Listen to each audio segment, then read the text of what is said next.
A sense of urgency to address a ballooning wait list. For 2 days, the Ontario Autism Coalition has been here at Queen's Park to draw attention to the tens of thousands of families in desperate need of essential therapies but unable to access it. One advocacy group even suggesting the Ford government should give autism treatment OHIP coverage.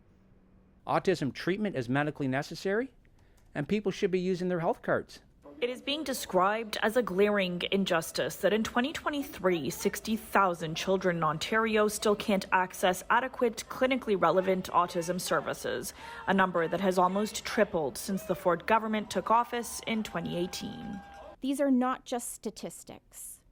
These are real lives.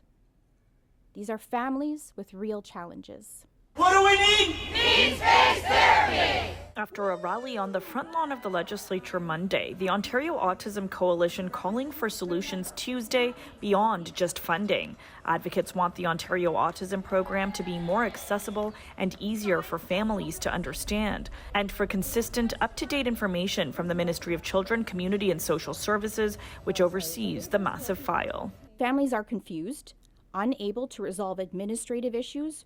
Advocates also calling on Minister Parsa to be open to questions from media.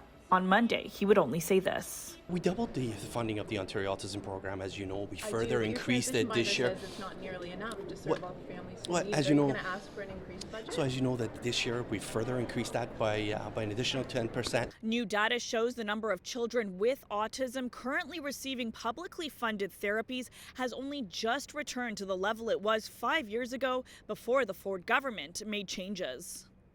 Documents obtained by journalists through a Freedom of Information request found as of mid-July, almost 9,000 children had funding for core therapy services.